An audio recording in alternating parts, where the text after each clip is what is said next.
Então, gente, pra mim é muito louco, né? Pra quem não me conhece, eu sou Daphne Grimaud. Eu tenho formação superior em psicologia. Esse canal aqui é mais pra falar, claro, adoro uma ciência, mas é pra falar também sobre espiritualidade, experiências, mediunidade, tá? Pra quem caiu aqui só pelo filme Coringa. Então, eu fui assistir, né, no cinema, cinema lotado, fomos eu e meu marido, tipo, não foi estreia, mas estava lotado. E aí, é, caraca, eu achei assim sensacional. Mas compreendendo o peso, né? Porque eu não vou entrar aqui no mérito de, eu já nem entrei em muitos vídeos aí para ouvir. Mas é assim, igual o filme Sexto Sentido. Na época que eu assisti, eu saí super impactada do cinema. Mas eu saía naquela época impactada por conta dele não ter existido, dele estar invisível o tempo todo e no final descobrir que ele estava morto. Aquilo me dava um nervoso danado, porque para quem não me conhece, está chegando agora, eu eu já escrevi um livro também com a minha história e tal, uma história bem interessante. E eu já tive síndrome do pânico, né? Então, tinha uma época que eu fumava maconha e parecia que eu ia desaparecer mesmo. Era uma sensação que eu tinha iminente de que não era sensação de morte, era sensação de será que morri? Será que tô viva? Será que tô morta? Eu tinha isso. Parece maluco. E é maluco pra caramba. Imagina você sentir isso. Então, na época do sexto sentido, eu ficava com medo disso, sabe? Será que eu tô morta? Não tô sabendo? Será que eu tô viva? Sempre tive essas questões. Pensava assim, será que eu tô sonhando ou será que eu tô acordada? Sempre tive isso, sempre tive isso. Mas e se tudo for um sonho e tal? E naquela época eu não tinha a menor clareza ou esclarecimento sobre o que é a vida espiritual, sabe?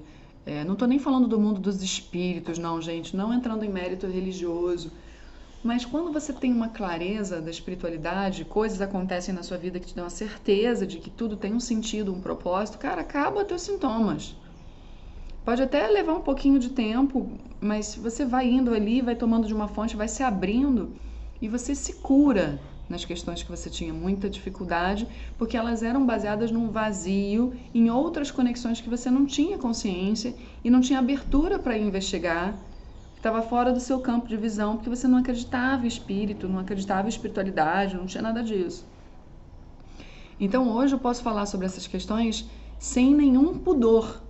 Inclusive o meu livro tem esse tom, sabe? Eu passo por todas as histórias tranquila, porque superado, né? Mas assistindo Coringa, eu pude revisitar esses lugares, né, que antes eu visitava com muito, oh, meu Deus, né? E foi o que eu senti. Eu senti assim, na energia da plateia que estava assistindo, teve uma hora que fez mesmo literalmente uma onda energética assim, pra baixo, né, gente? Pra baixo, não foi pra cima não, foi pra baixo. Que eu pensei, oh, deixa eu segurar isso aqui, deixa eu segurar isso aqui, que isso aqui não é meu. E toca, né? Toca nas nossas sombras, porque o cara é um injustiçado, tudo acontece, né? Você vê que vai dar merda, porque tudo que acontece na vida do cara, sem a consciência da espiritualidade, fica difícil você segurar sem rebeldia, sem revolta, né, gente? Fica difícil. E você vem com os traços de psicose, né, doença mental por parte de mãe, é muito forte isso realmente no sistema. Então, é um filme pesado, claro que tem a psicose ali e o cara consegue entrar no mundo, porque todos os doentes mentais e as pessoas que têm a dependência química e tal, não estou dizendo que dependente químico é doente mental, tá? Os transtornos psiquiátricos, de uma maneira geral, eles, as pessoas são inteligentes, têm um intelecto muito bacana, assim. Só que vai além daquilo porque eles acessam coisas não só extrafísicas, né? acessam muita coisa extrafísica, tá? Muita coisa. E eles têm muitas conexões para trás do sistema deles, um sistema transgeracional, né? Várias gerações para trás. Então eles têm um sintoma que fragmenta, né? Então eles podem estar captando coisas que não são coisas deles, né? Mas é tudo para vir para curar. Só que o Coringa não teve uma oportunidade ali, porque ele não tinha grana. Então ele não teve a oportunidade de ser bem tratado por um psicólogo, porque os psicólogos do sistema de saúde, raramente você vai encontrar um cara que realmente veste a camisa, ele tá ali todo dia fazendo a mesma coisa, ganhando um salário, sei lá, em condições limitadas, não sei. Eu não posso também generalizar, porque tem muita gente legal que veste a camisa, né, no sistema público. Mas ali no filme eles colocaram como sendo uma questão, né? E que também acho que o psicólogo não... Gente, no caso do Coringa, tava na cara, mas sabe quando tá na cara e você... Como é que você vai entrar na pessoa e adivinhar que ela matou pessoas? Né? Pela cara você não vê mesmo. Tem que ter uma sensibilidade, tem que estar muito presente ali, né? E você, como terapeuta, tem que estar no teu processo também de cura, de lapidação, para você estar fora das suas questões, não deixar que as suas questões dominem ali, bloqueiem ou algo assim. Você tem que se esvaziar para poder estar em conexão com o que está acontecendo com aquela alma. Tem uma alma na tua frente destruída, cheia de questões. Se você for mais uma dessas pessoas ou uma pessoa anestesiada, não vai chegar. Entende? O processo de cura não vai acontecer. Então, desse ponto de vista, na hora eu fiquei até assim, caraca, cara, veste a camisa, porra. Sabe? O cara tá lá com um caderno fudidão, o caderno do cara, cheio de tá se entregando. Mas é aquilo, não dá pra julgar, porque também não é simples pra pessoa que tá ali. Eu não tô no lugar dela, né? Pra aquela profissional. E esses caras têm uma energia também muito negra em volta deles, né? Existem outras forças que atuam, que o terapeuta não tem como dar conta se ele não tem uma visão assim. Agora, sem dúvida nenhuma, desse ponto de vista mais... Kiki, Kiki, filha, Kiki, desce. Do ponto de vista mais extrafísico, sem dúvida nenhuma, o que a gente vê ali é um líder de umbral, né? O Coringa traz questões muito verdadeiras. O cara percebe que era uma mentira, né? A mãe mentiu e a mãe tinha um transtorno psiquiátrico e entrou ali também na psicose dela. No fundo, eu acho que era isso, tá? Foi o que eu peguei, assim, pra mim fez todo sentido. E naquele momento, gente, aquele ali foi um momento que pra mim começou quando ele matou a mãe, dando spoiler, né? Mas não tem problema não, porque não esperem menos que isso desse filme. Ele falou assim, cara, ele mesmo diz, não tem nada a perder. E quanta gente não tem nada a perder? E isso é perigoso. Quanta gente não tem nada a perder aqui na Terra? E aí é por isso que você vai sair dando de louco? Não. Então, o filme me convidou a refletir sobre a questão da loucura, né? Da psicose, sobre a questão da rebeldia e como a gente veste máscaras. Porque ele não é aquilo, né? Ele teria condições de fazer diferente, só que o agravante é a psicose. Então, os psicóticos, os psicopatas, os sociopatas, essa galera precisa ter uma atenção redobrada. Essa galera precisa ter um suporte maior. Não é jogar no hospício, não é deixar lá, né? Sei lá, gente. Quer dizer, também não sei o que fazer com eles, né? Então, a sociedade não sabe o que fazer com eles. Mas todo mundo precisa ser visto, todo mundo precisa se sentir amado, todo mundo precisa se sentir pertencente. Se você veio numa condição que teoricamente é uma injustiça para você, né? eu não vejo assim porque eu já tenho provas na minha vida de que vidas passadas existem, né? A coisa é real. Então, existem leis, existem regras para esse jogo todo da existência, que não cabe entrar aqui. Então, com essa visão, consigo muito bem olhar para mim, me tornar autorresponsável e quando a merda bate na minha bunda, por exemplo, né, desculpa a expressão, eu preciso desenvolver a resiliência, a humildade, a minha capacidade de olhar para a coisa, aceitar, enfrentar, porque tudo é uma sequência. Nunca acontece nada do nada, nada por acaso no universo, não existe Big Bang por acaso. Isso aí é uma coisa que limita o homem também, essa explicação. E Adão e Eva é outra explicação que limita o homem. Então, assim, a gente está no meio agora de uma nova construção. Vocês podem construir um novo paradigma e ter várias ferramentas para acessar e vivenciar a coisa de que a espiritualidade é real, a vida passada é real, tá? Ok.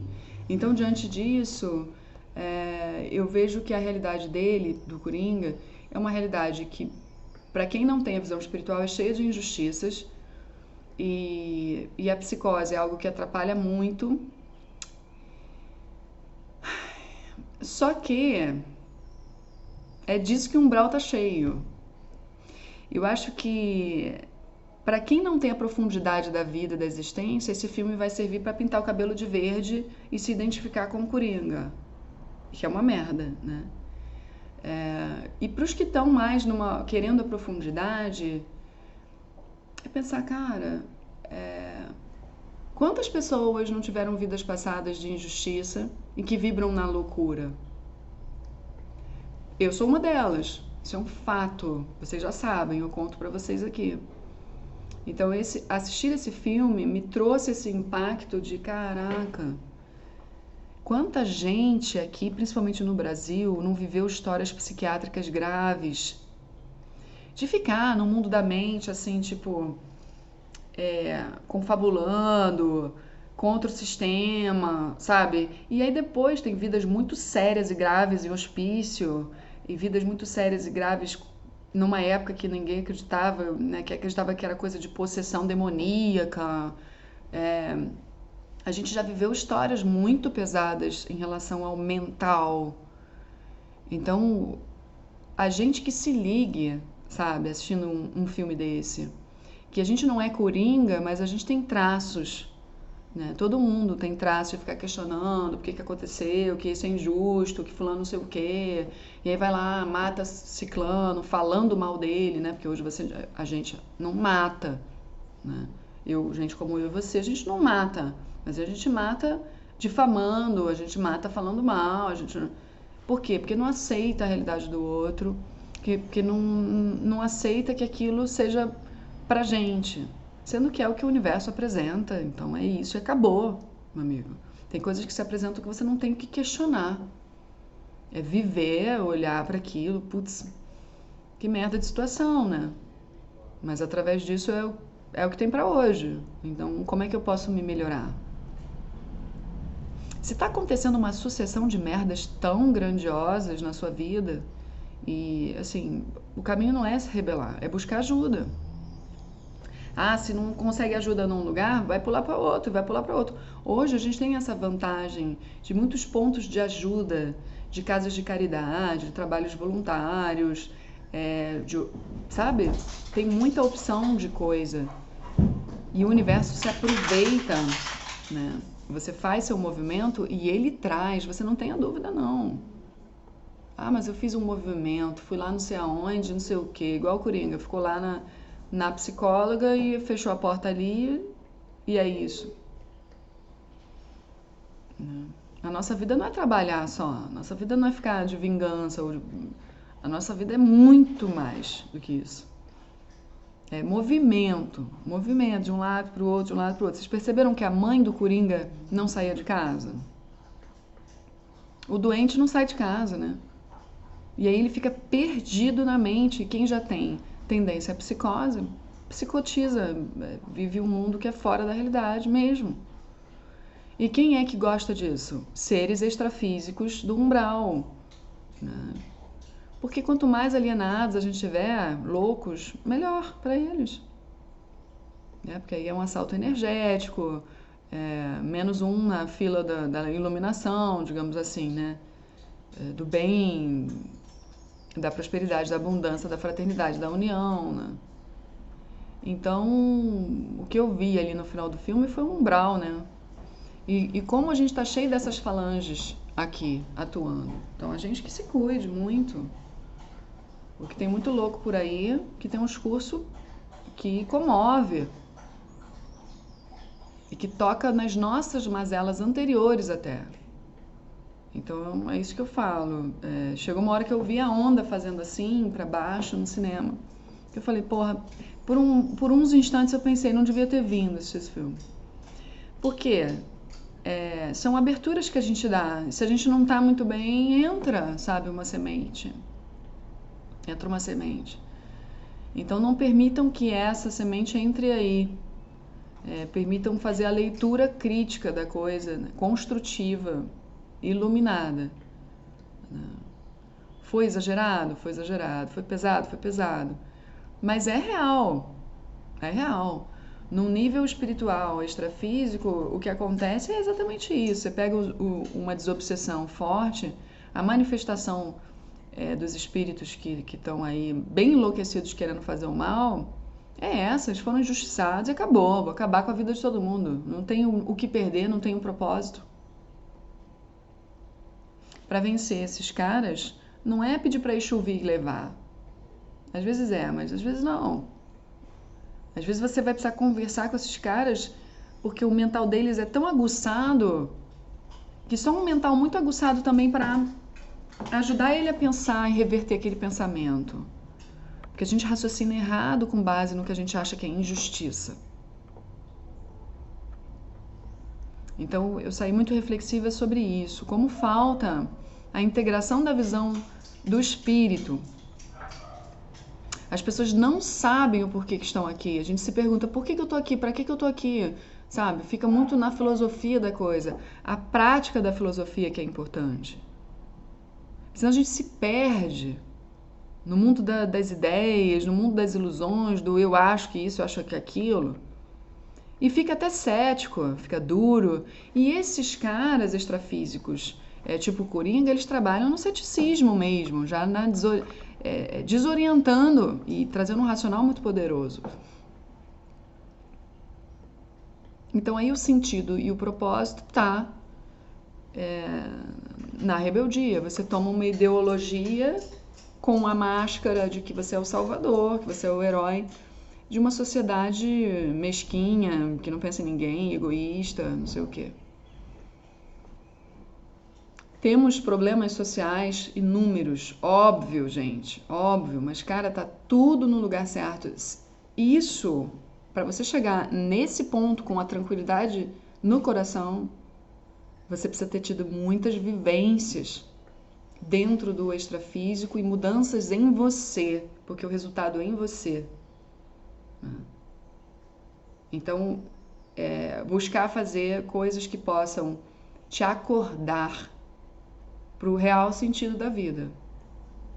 Não é ficar em casa assistindo, não é ficar assistindo YouTube, é ir para a vida, encontrar suas vivências.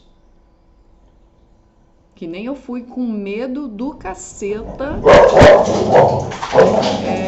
ter minhas experiências. Porque eu era completamente... Tinha um lado meu que era extremamente cético, não acreditava em mais nada e rebelde pra caramba, né? Tive banda de punk rock só de mulheres, eu era baterista. Naquela época, eu tava começando a minha vida de rebeldia. Então, naquela época, eu comecei a ficar, assim, descrente das coisas e jogar a minha energia pro que era de rebeldia. Então, eu tinha comportamentos autodestrutivos e como eu sempre tive uma capacidade de influenciar pessoas, eu influenciava negativamente os ambientes. E com uma inteligência alta, uma capacidade de manipulação muito grande. Então, fazia merda, meus grupos todos faziam merda, se acabavam. E eram todos muito legais. A gente se passava, porque abria brecha, né? Abria brecha. Então tem que buscar, assim, eu fui fazer meditação Vipassana é muito radical, é muito radical. Mas eu tenho essa veia. É ou muito, ou é tudo ou é nada. Eu sempre tive essa veia, é muito ou nada. As intensidades. Hoje eu posso garantir para vocês que, claro, esse traço é meu, é a natureza, né? A gente tem uma personalidade aí que precisa ser respeitada. Mas hoje eu já entendo, né, que o meio do caminho é a melhor coisa. Então eu tento chegar nele com maior facilidade. Mas antes, no meu início, para dar o start no processo, eu precisei me jogar em coisas radicais, né? Assim como eu fui saltar de paraquedas, fui tocar bateria, fui ficar rebelde, né, me vestir diferente de todo mundo. Eu fui pro dark side e quando eu fui pra luz eu também me mergulhei. E hoje eu tô no meio, né? Tô tentando equilibrar as coisas. Mas tive experiências assim que, porra, me chacoalharam. E extrafísicas mesmo, sabe? Me fizeram ver assim, peraí, será que eu tô louca? Será que não? Será que isso é real? Será que não é? Será que isso é demônio? Será que é anjo? De começar a me ligar de que existe um negócio aí, peraí. Eu não tô tão jogada assim. Tem um negócio aí do outro lado. Se tem um negócio aí do outro lado, eu comecei a ter muitas provas, então peraí, eu não tô sozinha. Caraca, se eu não tô sozinha, eu tenho que me sintonizar para quando eu não tô sozinha em nenhum momento. Gente, quando eu descobri isso, foi bizarro. Eu lembro uma vez que eu tava tendo um bate-papo, eu era super cética. Eu tava tendo um bate-papo com um cara que era do Candomblé, numa casa de um amigo meu, aqui em São Paulo. Ó, muitos anos isso. E ele tava me explicando como é que era o Candomblé, porque eu sempre tive curiosidade de saber as coisas. Eu era meio antropóloga mesmo da vida. Eu escutava, mas eu tinha meus dogmas e crenças dominantes e não entrava. Mas eu tava ali, né? Tô escutando, maneiro. Quando o cara falou que a gente nunca tá sozinho, sempre tem espírito guia, e os orixás e não sei o quê, a minha mente limitada pensava assim, caraca, eu morri de medo. Como assim a gente não... Como assim eu não tenho um momento de intimidade de privativo? Tem sempre alguém me olhando, tipo assim, tô no banheiro, estão me vendo. Eu tô cagando, estão me vendo, gente. Como assim? O que é isso, gente? Tô comendo, tem alguém comigo comendo? Quer dizer, tô fumando, tem alguém fumando meu cigarro? Naquela época eu fumava. Pô, tô bebendo, estão bebendo minha bebida? Esse negócio de jogar pro santo, o que é isso? Eu comecei a pensar, mas não entrava direito. Depois que entrei no processo de meditação Vipassana, que eu comecei a me ligar, que eu tava com muita companhia, quer dizer, a gente realmente fica com companhia o tempo todo, tá? Essa aqui é a verdade da vida. Muito mais do que a gente pode imaginar, tá? Só que eu tava marionete, assim, digamos assim, né, das trevas, porque eu tava rebelde. Quem tá rebelde, gente? Pode esquecer. Pode esquecer. A tua luz tá lá, teus guias estão lá, mas, porra, eles estão limitados. Você bota uma barreira. Porque tudo é pensamento. O pensamento vai gerar uma capa de energia. Essa capa de energia permite ou não a entrada de espíritos de luz e facilita ou não a entrada de espíritos trevosos. Isso é uma realidade, gente. Isso é uma realidade. As religiões falam de anjo, demônio, isso aqui. Isso existe, isso é natural. São as dimensões, a gente tem isso. Qualquer desenho, você sabe que vai retratar. É ficção, mas retrata. Entende? Tem vida invisível aos nossos olhos. É óbvio, é uma questão só de velocidade das partículas, essas coisas. Então, cara, tudo isso para dizer que fui longe na reflexão do Coringa. Eu acho que é um filme que fala muito do umbral e muito dessa galera que nos acompanha, que é uma galera inteligente, é uma galera que tem força mesmo e que não quer saber não. Não quer saber não, é pé no peito, não quer saber. Então, quando você sente raiva, é uma galera dessa que tá aí, que você atropela todo mundo e é a sua verdade, e é porque é a sua injustiça, porque você é maior, porque você, aí você entrou nessa onda. E vai por mim, todos já tivemos transtorno mental em vidas passadas. Se a gente não teve, gente da nossa família teve. Então, estamos ligados. Quando a gente assiste a um filme desse, toca num lugar meio assim, caraca, toca em todas as portas que a gente tem inconscientes que estão ainda abertas, de experiências anteriores mal resolvidas. Então, cuida quando assiste um filme assim, só porque eu senti a onda. E a onda que eu senti foi a onda assim, o inconsciente coletivo, portas abertas, todo mundo sendo tocado, meio esquisito. Esquisitão, porque você às vezes dá vontade de bater palma, né, pro negócio que o cara fez, só que não é de bater palma. Isso não é pra bater palma, gente. Por que eu tô querendo bater palma, sabe? Eu tô rindo de um negócio que não é engraçado, né? Isso é tudo inconsciente nosso, sabe? A parte da loucura. Né? Quando toca na loucura, acho que vocês não estão tendo o alcance do que eu tô querendo dizer, porque eu não tô explicando direito. Quando toca na loucura, gente, é uma brecha muito boa que esses caras têm para entrar. Porque sabe quando você entra na dúvida e no pensamento cíclico? É disso que eu tô falando. Eles entram numa porta que você tem ali aberta e não sabe. Que você não sabe o que é real e o que não é. A gente nunca sabe. Em termos de pensamento, eu tô aqui pensando, tô produzindo um pensamento sobre uma coisa. Daqui a pouco um pensamento que puxa o outro pensamento, que puxa, vai abrindo vários pensamentos múltiplos e variados, né? E a gente é muito criativo, e vai vindo, vai vindo. Cara, chegou uma hora que eu já tô num conflito, que tipo assim, não acredito que aquela pessoa é capaz de fazer isso, cara. Então ela já... E assim, isso brotou de um pensamento que veio do... Você não sabe mais o que é real e o que não é. Isso acontece com a gente direto, uma pessoa qualquer na rua. Eu, você, pessoas inteligentes. Isso acontece.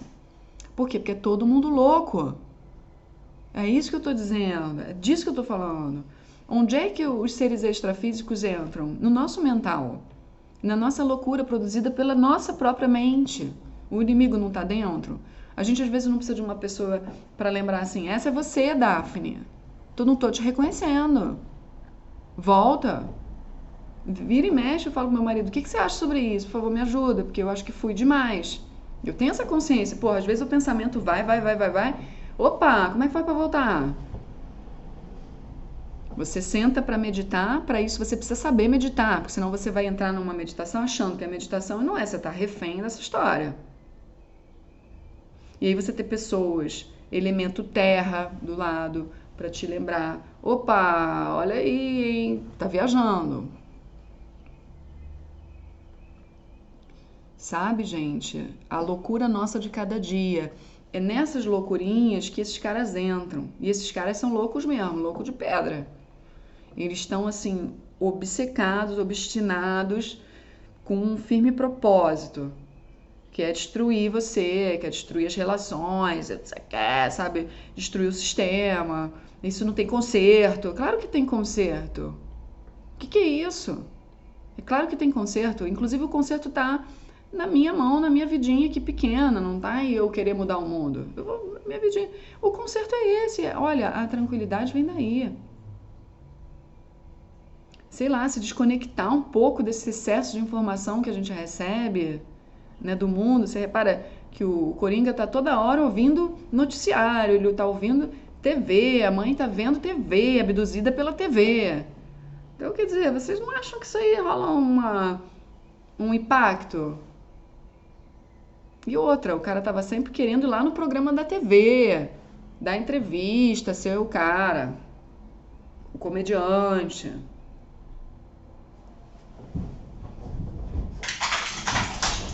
E outra, hein? Outra questão, os comediantes sempre entram em algum momento numa... Eu não sei, isso eu ainda tô investigando, tá? Essa coisa de ser palhaço, que atrás do palhaço tem uma fuga, né? Não tô julgando, criticando, dizendo que é todo mundo. Não, tô pensando sobre isso só, entendeu? Tá? Fiquem com Deus, acho que eu joguei aí as reflexões. Mas é coisa séria, hein? É coisa séria. Mas o filme é lindo, assim, o ator é maravilhoso, né? Você percebe que ele é bonito, mas você percebe também, assim, como ele é chupado, né? a energia vital falta. Não falta, gente. Ele tá sendo drenado.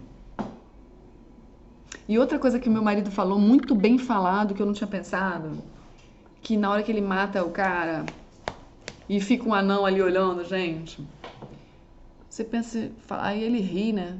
E ele fica bem. Ele fica bem. É como se matar é igual aquela pessoa que se corta, né? Que se automutila, os borderlines. É um momento que eles têm de voltar para o momento presente. Porque a loucura, a insanidade é tão grande, porque são vozes na cabeça. São interferências mediúnicas também.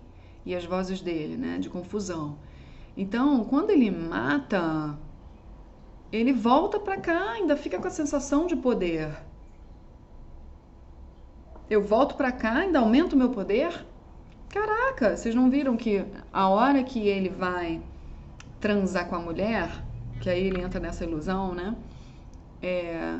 Foi porque ele matou as 3 pessoas e foi lá transar com a mulher, quer dizer, se empoderou. Então, você vir para o momento presente, da forma que seja, é se empoderar de você mesmo. Só que as pessoas não sabem como fazer isso. Não sabem como fazer isso. Aí eu volto para a questão dos estímulos e muitas distrações.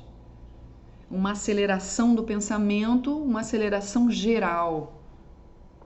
As pessoas que são muito mentais e mais elemento ar se perdem aí. Sofrem mais. E grande parte disso que a gente sente, essa desordem, aceleração, é pela aceleração mesmo do planeta, do momento, isso aqui é aceleração de ascensão. A coisa fica muito doida. Então você precisa parar, peraí só um instantinho, domesticar isso, cara. Metade do que eu tô pensando não importa, não tem menor relevância pra minha vida. Eu quero chegar não sei aonde, quero fazer não sei o que, quero sei o que. Caraca, não interessa nada disso. Porque eu agora, se eu tiver com esse monte de coisa na minha cabeça, agora não acontece e depois não vai acontecer. É simples assim, acabar com a insanidade agora. Mas às vezes você tem tantas portas abertas, inconscientes, os caras estão entrando por aí e você tá com muita coisa e não consegue sair disso, perde seu controle. Mas eu vou dizer pra vocês, hoje eu me considero uma pessoa extremamente equilibrada. Olha, tô dizendo, hein? Tô dizendo, eu tomo porrada todo dia e às vezes minha mente vai. Mas é assim, eu aceito, acelerei. Caraca, eu tô muito acelerada. Por quê? Eu sou produtiva, eu tenho energia, eu sou uma pessoa enérgica. Eu tenho a questão com o masculino, com o pai, né? Porque quem tem essa questão geralmente toca o zaralho, né? Se esforça muito, trabalha muito, faz muito, isso aqui. Então eu tô atenta a tudo isso. E as informações estão chegando para eu montar cada vez mais as minhas peças de autoconhecimento. Cada vez mais. Então quanto mais eu tenho ferramentas, mais forte, mais equilibrado eu fico. Mas isso não garante a não aceleração. Eu acelero e me perco. Vocês acham que vocês vão fazer terapia comigo e vão sair sem isso? Não, vocês vão continuar, só que vai reduzindo, a capacidade de autocontrole vai aumentando. Porque você vai ter formas de voltar para o agora. E de perceber, porque tudo é percepção. Você tem que começar a perceber as coisas ao seu redor. Sair de si e perceber. Peraí, tem coisa que não é minha aqui. Mas tem muita coisa que é minha aqui. Não interessa se é meu ou se é de fora, acelerei, então vou parar agora. Fica quieto, sossega a bunda e manda calar a boca. Não, ninguém vai me pirar aqui não, pode esquecer. Não vai. Eu vou agora tirar umas férias. Interessa pra onde, cara? E não começa a ficar falando com os outros não, hein? A tendência quando a gente não tá legal é pega o telefone. Cara, eu parei com isso há séculos. Tô fora. Isso não é amizade. Juro pra vocês, hein? Pensem nisso. Isso não é amizade. Você pega tudo, dá um peido e liga pro amigo. Ah, cara, o ouvido do amigo não é pinico. São duas pessoas vazias tentando se preencher. Para com isso, hein? Para com isso. A amizade verdadeira é você inteiro. O outro também. Podem não estar no mesmo nível de percepção, nem de consciência. Tudo bem, isso não tem problema. Mas, porra, né? Senão, ninguém se ajuda. Mas isso aí é outra história também. Porque tudo tem... É caminho, é jornada, a percepção a gente vai mudando, né? Tem que continuar as amizades, né? Uma época, tive que cortar todo mundo, não sabia o que fazer, eu tive que radicalizar, né? Agora eu tô voltando, gente, a perceber isso. Cara, são os níveis, se não tem superior ou inferior. Amigo é amigo, cara. Amigo é amigo, vai poder contar comigo. Só que não vai mais contar como era antes, porque aquela Daphne não existe mais. Aquela Daphne que dava ouvido e dava conselho, quer dizer, conselho, a gente dá. Mas hoje eu ajudo a pensar mais do que qualquer outra coisa. Não fico me enfiando no barulho dos outros. E não fico fazendo barulho também. Entendeu? Os meus amigos antigos provavelmente percebem, não sei se eles assistem meus vídeos, né? Mas assim, distanciei muito fortemente e hoje eles sabem que eu tô aí pra eles. Mas eu não tô mais tão presente. Não é radicalismo isso. É porque eu não vejo... Eu vi aquela presença toda, era carência, aquela presença toda. Era um excesso de falta, entendeu? Por isso precisava ficar falando. E ouvindo e falando. Porra, não. Isso é perda de energia mesmo, porque você tem que ir pro teu centro, pensar nas tuas coisas, vai pra natureza, vai meditar, vai rezar. Depois falar pros amigos. Se é que tem que falar, entendeu? Cuidem-se. Cuidem-se porque é isso. O isolamento demais não é bom e a fala demais também não é boa. Porque o isolamento leva a gente a ficar num mundo muito das ideias e imaginativo. E o excesso de fala, excesso de gente, não sei o que, te faz perder sua energia toda, você se desconfigura, porque o social faz isso. Se você não sabe quem é você, tem uma força social que te força a ser uma máscara. Aí te empurra a informação, aí você também empurra. Porra, quando você vê, você saiu todo perfurado no teu campo de energia. Atenção, tá bom? Amo vocês, gente. Um beijo. Aos novos, sejam bem-vindos.